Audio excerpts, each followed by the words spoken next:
told your friend you're not okay, and tell me what's wrong and why you never said you felt that way.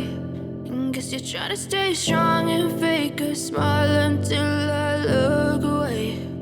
But I've known you too long, it hurts to watch your blue eyes fade to gray as you fade away. নমস্কার, welcome back to the channel. আশা করি আমার সকল বন্ধুরা খুব ভালো আছেন। তো যারা ফার্স্ট টাইম এই চ্যানেলে ভিডিও দেখছেন বা দ্বিতীয়বার রিটার্ন করেছেন ভিডিও দেখার জন্য, আর যারা আমার সাবস্ক্রাইবার তাদের সকলকে আমি থ্যাংক ইউ বলতে চাই যে এতটা সময় দিয়ে ভিডিওগুলো দেখার জন্য, এতটা ইম্পর্টেন্স দেওয়ার জন্য। Thank you so much for that. তো আজকের ভিডিওতে আমি কিছু টিপস আর ইজি ডিআইওয়াই শেয়ার করবো আপনাদের সাথে। আশা করি আপনাদের ভালো লাগবে। তো ভিডিওটা শেষ পর্যন্ত দেখবেন, ভালো লাগলে লাইক অবশ্যই দেবেন। আর যারা এখনও পর্যন্ত চ্যানেলটিকে সাবস্ক্রাইব করেনি, please red subscribe button click করে চ্যানেলটিকে সাবস্ক্রাইব করে নিন। আর এই চ্যানেলের সমস্ত আপকামিং ভিডিওজ নোটিফিকেশন যাতে আপনি মিস না করেন, তার জন্য পাশে যে বেল আইকন আছে সেটাকে ক্লিক করতে অবশ্যই ভুলবেন না। আর এই চ্যানেলে আপকামিং ভিডিওস কবে আসতে চলেছে সেটা জানার জন্য আপনারা আমাকে ইনস্টাগ্রামে ফলো করতে পারেন। তো চলুন শুরু করি আজকের ইন্টারেস্টিং ভিডিওটা। Let's start. বন্ধুরা, আজকে ভিডিওর শুরুতেই যে আমি প্রোডাক্টটা শেয়ার করছি সেটা হচ্ছে এই soap dispenser plus sponge holder. তো এর মধ্যে এরকম একটা স্পঞ্জ দেওয়া আছে। তো এই স্পঞ্জটাকে ট্যাপ করলে পরেই কিন্তু এর মধ্যে যে লিকুইড জেলটা থাকে সেটা আসে, কারণ এর মধ্যে এভাবে একটা পাম্প ফিট করা আছে। আর নিচেতে যে অংশটা আছে তার মধ্যে কিন্তু লিকুইড জেলটাকে রাখতে হয়। তো এখন আমার কাছে আছে ভিম লিকুইড জেল, আর ভিম লিকুইড জেলটাকে দিয়ে আমি এটাকে ফিল করবো। তো আপনাদের কাছে যে লিকুইড ডিশ ওয়াশার আপনারা ব্যবহার করেন সেটাকেই ব্যবহার করবেন। তো এখন আমি এই ভিম লিকুইড জেলটা দিয়ে এটাকে ফিল করে নেব। তো ফিল করা হয়ে গেছে, আমি হাফেরও একটু কম এটাকে ফিল করেছি। তো এখন আমি এর মধ্যে জল দিয়ে দেবো। আর দেখুন, যখন আমরা বাসন ধুই তখন সেটা লিকুইড জেলই হোক বা যে ভিম বার হয় সেইটি হোক না কেন, আমরা কিন্তু জল ব্যবহার করি অনেকটাই। তো জল দিয়ে দিলে পরে কি এটা অনেকটা পরিমাণে বেড়ে যাবে আর অনেক দিন পর্যন্ত ব্যবহারও করতে পারবেন। তার সাথে সাথে আপনার অনেক টাকা সাশ্রয়ও হবে। তখন এটাকে র্যাপ ব্যাক করলে দেখতে পাচ্ছেন স্পঞ্জের মধ্যে যে লিকুইড জেলটা ছিল সেটা উঠে এসেছে। তখন আপনি আরামসে একটা টাইমে অনেকগুলো বাসন এটা দিয়ে ধুয়ে ফেলতে পারবেন। তো এটা এক জায়গার মধ্যে সমস্ত কিছু অ্যারেঞ্জ হয়ে থাকবে, খুব কম্প্যাক্ট, খুবই স্পেস সেভিং একটা প্রোডাক্ট। তো আপনারা চাইলে পরে এতে ইনভেস্ট করতেই পারেন। তো কিচেনে কাউন্টার টপ, গ্যাস ক্লিন করার জন্য কী সলিউশন আমরা ইউজ করবো সেটা নিয়ে অনেক সময় কনফিউজ থাকি। মার্কেট থেকে নানান ধরনের সলিউশন আমরা কিনে আনি, বাট আপনার ডিআইওয়াই সলিউশন খুব সহজে বানাতে পারবেন। আর তার উপকরণ কিন্তু আপনার কিচেনে আছে। তো প্রথমে আপনাকে নিয়ে নিতে হবে 3 কাপ মতো জল, আর তাতে দিতে হবে 1 চিপি ডেটল লিকুইড, আর দিতে হবে হাফ কাপ মতো ভিনিগার। ভিনিগার আপনাদের সবার বাড়িতে থাকবে, আর যদি না থাকে তাহলে গ্রসারি দোকান থেকে আপনারা খুব ইজিলি পেয়ে যাবেন। আর দিতে হবে লিকুইড ডিশ ওয়াশার জেল। তো যে লিকুইড ডিশ ওয়াশার আপনারা ব্যবহার করেন সেটাই দেবেন। তো এখন এগুলোকে ভালোভাবে মিশিয়ে নিতে হবে, তারপরে রেডি হয়ে যাবে আপনাদের ডিআইওয়াই সলিউশন। আর এটা দিয়ে খুব ইজিলি আপনারা কিন্তু কিচেনে কাউন্টার টপ, টাইলস, গ্যাস সমস্ত কিছু পরিষ্কার করতে পারবেন কোনোরকম কোনো ঝঞ্ঝাট ঝামেলা ছাড়াই। আর এই ডিআইওয়াই সলিউশনটা দিয়ে আপনারা চাইলে ফ্রিজও পরিষ্কার করতে পারবেন, দেখবেন খুব সহজেই পরিষ্কার হয়ে যাবে। বাচ্চাদের জামা কাপড়গুলো যখন ছোটো হয়ে যায় বা ফেড হয়ে যায় আর পরার মতো থাকে না, তখন সেগুলোকে আমরা ডিসকার্ড করে দিই। তো বড়দের টি শার্টগুলো ঠিক সেমই, যখন ফেড হয়ে যায় তখন সেগুলোকে আমাদের ডিসকার্ড করতেই হয়। তো এগুলোকে ডিসকার্ড করার আগে আরেকবার ভালোভাবে ব্যবহার করে নিই। তো আপনাদেরকে করতে হবে ছোটো ছোটো টুকরো করে কেটে নিতে হবে।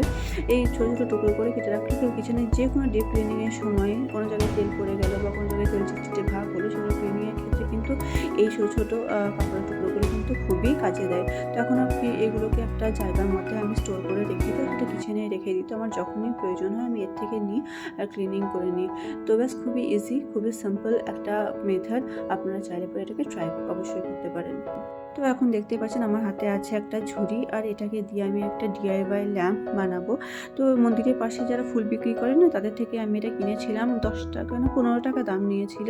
তো এখন এটার যে উপরের অংশটা আছে সেখানে আমি একটা ছিদ্র বানিয়ে নেবো তারটাকে এর মধ্যে দিয়ে ঢোকানোর জন্য। তো একটা স্ক্রুড্রাইভার আমি এখানে নিয়েছি ছিদ্রটা বানানোর জন্য। তো ছিদ্রটা বানানো হয়ে গেছে। এখন আমি একটা হোল্ডার নিয়ে নিয়েছি, আর তার সাথে আমি অ্যাটাচ করে নিয়েছি আগে থেকে। এখন এই তারটাকে এর মধ্যে দিয়ে ঢুকিয়ে নেবো। তো আমি নিচের দিক থেকে ঢোকাচ্ছি যাতে হোল্ডারটাকে আমাকে আর না খুলতে হয়।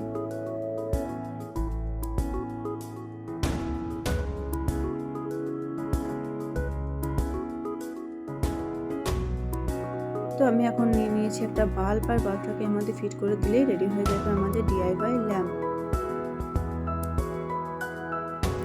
তো তো বাস দেখতেই পাচ্ছেন এটাকে কেমন লাগছে, খুবই সুন্দর লাগে। এই ধরনের ল্যাম্প দেখতে খুবই ইউনিক লাগে। তো এটাকে আমি এখন আমার যে কার্টেন আছে কার্টেনের পাশেই লাগিয়ে রেখেছি, আর দেখতেই পাচ্ছেন কত সুন্দর লাগছে দেখতে এটাকে। I know you told your friend you're not okay, and tell me what's wrong and why you never said you felt that way. Guess you're trying to stay strong and fake it. তো ফ্রিজের মাথায় ঢাকা দেওয়ার জন্য আমরা এই ধরনের cover ব্যবহার করি, মার্কেট থেকে আমরা কিনি বা অনলাইনে পারচেস করি। আর কিছুদিন পর দেখবেন যে এরকমভাবে এগুলো না ফেটে যাচ্ছে, কারণ কি হয় যে হিটটা হয় তার থেকে এগুলো এরকমভাবে আস্তে আস্তে ফাটতে শুরু করে যায়। তো আমার মনে হয় এর পরিবর্তে আপনারা যদি চান তো বাড়িতেই অনেক কিছু আপনারা ব্যবহার করতে পারেন, যেমন টাওয়েল ব্যবহার করতে পারেন, বা বাচ্চাদের যদি কোনো ব্ল্যাঙ্কেট থাকে, মিনি ব্ল্যাঙ্কেটগুলো থাকে, সেগুলোকেও আপনারা ব্যবহার করতে পারেন। তো আমি এখানে একটা টাওয়েল নিয়ে নিয়েছি, পুরোনো টাওয়েল, এগুলো রাখাই ছিল, কোনো কাজে আমার লাগতো না। তো আমি ভাবলাম যে এটাকে ইউজ করি, জিনিসটারও ইউজ হয়ে যাবে, আবার একটু অন্যরকম লুকও ক্রিয়েট করা যাবে। তো এটাকে আমি এমনি আপনারা চাইলে পরে এটাকে কভার হিসেবে ব্যবহার করতে পারেন, বাট আমি চেয়েছি যে পকেট বানিয়ে নিতে। তো আমি এরকমভাবে দাগ নিয়ে নিয়েছি, তারপরে এর পাশে আর মাঝখানে দুটো সেলাই আমি করে দেবো। আমার কাছে কোনো সেলাই মেশিন নেই, তো আমি হাতে করেই সেলাই করছি। আপনাদের কাছে যদি থাকে তাহলে আরও ইজিলি আপনারা সেলাই করে নিতে পারবেন। তো এখন দেখতেই পাচ্ছেন আমার সেলাই করা হয়ে গেছে, আর এইভাবে 3টে পকেট তৈরি হয়েছে। তো ঠিক এরকম লাগছে এটাকে দেখতে এখন। আপনারা এটাকে এভাবেও ব্যবহার করতে পারেন, বাট আমি একটু ডেকোরেট করার জন্য নিয়েছি 4টে টাসেলস, আর 4টে টাসেলস আমি টাওয়েলের 4টে কোণে আমি এভাবে সেলাই করে লাগিয়ে দেবো।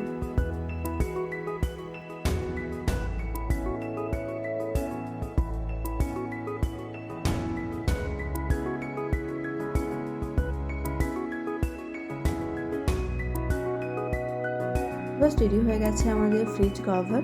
তো যে টাওয়েলটা এতদিন আমার আলমারিতেই রাখা ছিল সেটাকে ব্যবহার করতে পেরে আমার খুব ভালো লাগছে। আপনারাও এইভাবে নতুন নতুন কোনো জিনিস ট্রাই করতে পারেন, দেখবেন ভালো লাগবে।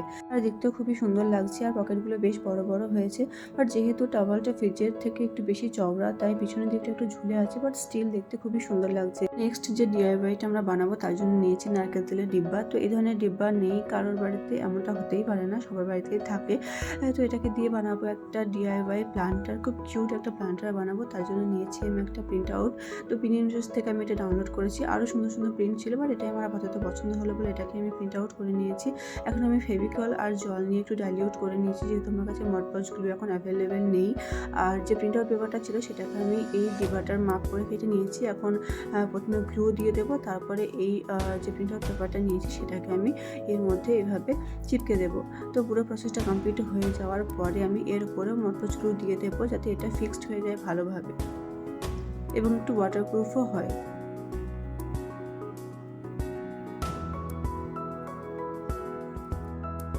মডপজ গ্লু আমার অ্যাপ্লাই করা হয়ে গেছে পুরোটা। এখন এটাকে আমি ড্রাই হওয়ার জন্য রেখে দেবো। তো যতক্ষণ এটা ড্রাই হয় ততক্ষণ আমি এটাকে কালার করে নেবো। তার জন্য আমি এখানে লাইট ইয়েলো কালার নিয়েছি, আর সেটাকে দিয়ে আমি এখানে কালার করে নিচ্ছি। তখন এটা পুরোপুরি ড্রাই হয়ে গেছে। এখন আমি নিয়েছি ভার্নিশ। তো ডেকোর ভার্নিশ আপনারা ইউজ করতে পারেন, আবার এটাকে স্কিপও করতে পারেন। ভার্নিশ ইউজ করলে কী হয়, এর মধ্যে একটা শাইনি লুক আসে, আর এটা অনেকদিন পর্যন্ত টেকসই হয়, এবং জল যদি পড়েও যায় কোনো ক্রমে, মানে ওয়াটারপ্রুফ হিসাবেও কিন্তু এটা কাজ করে। আর এটাকে আরেকটু ডেকোরেট করার জন্য আমি কটন থ্রেড নিয়েছি, আর এভাবে উপরের দিকে নিচের দিকে দুবার রাউন্ড করে আমি এভাবে এই কটন থ্রেডটাকে বসিয়ে নেব।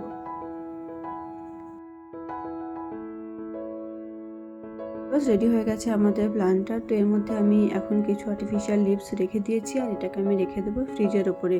তো ফ্রিজের ওপরে রাখলে পরে যেহেতু খুবই ছোট, তাই দেখা যাচ্ছে না, যেহেতু আমার ফ্রিজটা অনেকটাই বড়, তাই আমি এরকম একটা প্লাস্টিকের কন্টেনার নিয়েছি, আর এটাকে রেখে দিয়ে তার উপরে আমি প্ল্যান্টারটা রেখে দেবো। তাহলে এটা একটু হাইটও পাবে, আর এটা ভালোভাবে ভিজিবলও হবে। তো ফ্রেন্ডস, আজকে ভিডিওটা এখানেই শেষ করছি। That's all for today. আপনারা সবাই ভালো থাকবেন, সুস্থ থাকবেন। আপনাদের সাথে খুব শীঘ্রই দেখা হচ্ছে একটা নতুন ভিডিওতে। আজকের ভিডিওটা দেখে কিন্তু লাইক দিতে অবশ্যই ভুলবেন না, আর কমেন্ট করে জানাবেন যে কোন হ্যাকটা বা কোন ডিআইওয়াইটা আপনাদের সবথেকে বেশি ভালো লাগলো। আর যারা এই চ্যানেলে ফার্স্ট টাইম ভিডিও দেখছেন তাদেরকে রিকোয়েস্ট করবো, ভিডিওটা যখন শেষ পর্যন্ত দেখেন তখন সাবস্ক্রাইব না করে কিন্তু যাবেন না। তো thanks for watching the channel, আর lots of love from Jyotika's creative life.